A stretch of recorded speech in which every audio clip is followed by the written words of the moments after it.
Let's talk you need before your next IEP meeting. This is for parents, teachers, admins, and therapists.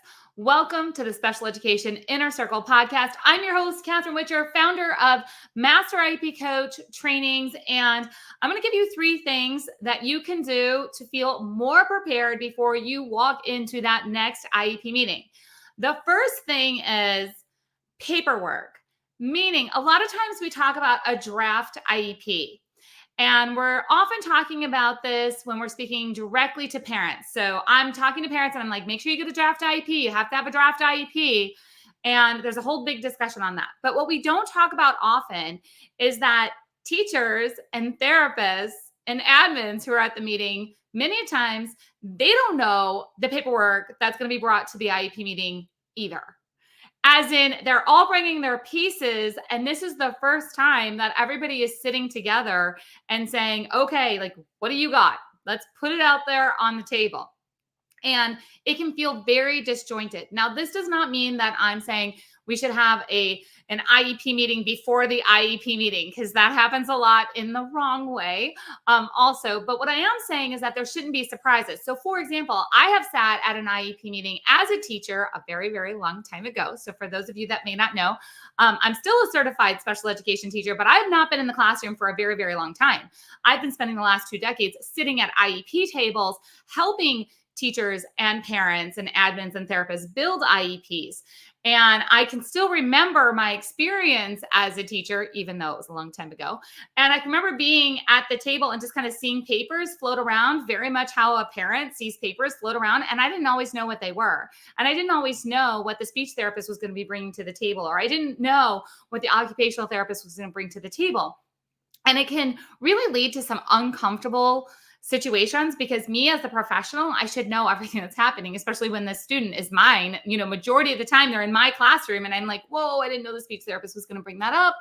And there wasn't really any communication ahead of time. So I want to encourage you, no matter what your role is at the IEP table, you should know what important topics and paperwork and data and different things, not just a draft IEP for parents, but this should not be the first time that you're seeing things or hearing about things at the IEP table. When an IEP meeting is going to be extremely productive, it feels more like a brainstorming think tank. Like, okay, we all know what's coming to the table.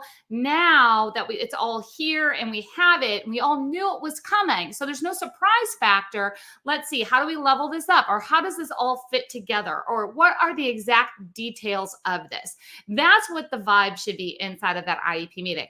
Now, the second thing that I want you to bring to your IEP meeting is a phrase that you can say when you feel conflict coming. Let me explain. So, a lot of times we have requests from parents happening at IEP meetings, or we have teachers or admins bringing new information and the parents never heard before. So this strategy, this phrase that you're going to bring, this is for parents, teachers, admins, therapists. This is for everybody. It's like you can see things are going to be happening. And a lot of times it's something that gets repeated over and over at the meeting.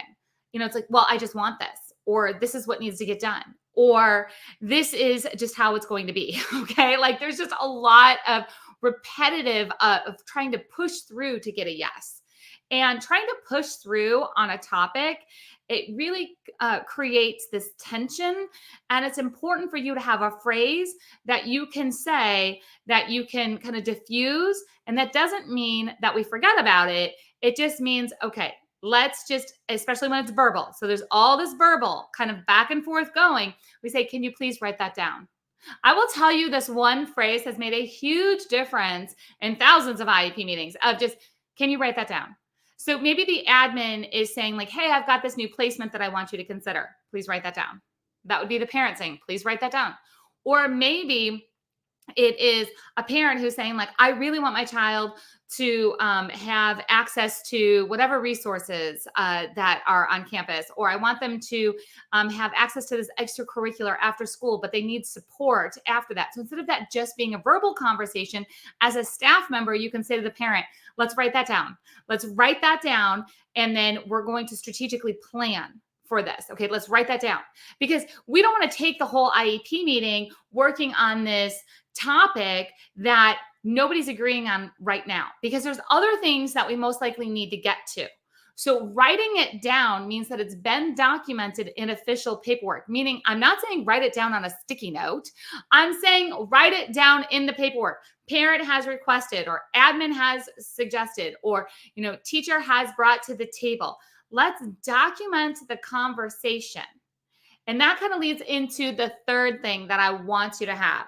When things start to go off track, and that doesn't even necessarily mean in a bad way or in a negative way. So, this last one that we just talked about of having this phrase for when conflict is starting to brew and like, how do we write this down and then kind of get back to business so we can cover what we can. Okay. So a lot of times that feels kind of negative or a lot of tension, but many times we get off topic in IEP meetings and all of a sudden it was like a great meeting, but did we get to everything? Like, this was really good. Like, that was a great conversation, but okay. And there's a statement that I hear a lot of times in IEP meetings, and it makes me cringe. Now, it may not make you cringe, but gosh, it really gets under my skin. And that's when somebody says, and it's typically a staff member who's saying this to the parent, let's put this in the parking lot. And there's like this giant sticky note or there's a whiteboard or there's something and they literally draw like a square and it's like the holding place for everything that has us off track. I will tell you, I have sat with parents and you can just see their emotions drop of like the parking lot. Like, you just put me in the parking lot. Like, this does not feel good. You just like pacified this issue of like, and we need to talk about it. And you just put it over there in the parking lot. And now I don't even know if we're going to get to it. I'm going to give you something instead. Let's put that on the priority list. I'm not sure if we'll get to it in this meeting, but it's definitely a priority. Do you feel the difference in how that sounds, how that feels, how it can be received? This is a priority. I hear you. Not, I'm going to put you over there in the parking lot. Like, hey, could you just like leave this over there? Maybe we'll find you later in the parking lot, or maybe we won't. Okay. So having a statement, and my suggestion is something like, I'm going to put this on our priority list. And I'm going to make sure it is a priority and reassuring so we can stay on topic, so we can stay on this agenda, so we can get things done. That is really effective. So let's just review these really quick. 3 things for your next IEP meeting. You're going to make sure that you've seen all the important paperwork. It's going to be in draft form. Nothing's going to be decided ahead of time, but there's going to be no surprises at the IEP table. And that goes for both staff and parents. You're going to make sure that you have a statement that when you feel conflict arising, you're going to use something such as, let's write that down. Let's write that down because we're going to need to come back to that. And I want to officially document that we're having this conversation, and that makes sure that nothing's going to be lost in that way. And when we start to go off topic, even in the good ways, and we need to make sure that we're staying on this agenda, let's make sure that we're reassuring everybody that this is a priority conversation and we're going to make a priority list. These are things that don't necessarily need to go in the IEP right now, but it's definitely on our priority that we need to continue to talk about this, or we want to follow up with this later. So there's a priority list. Those are things we're not going to tackle right now.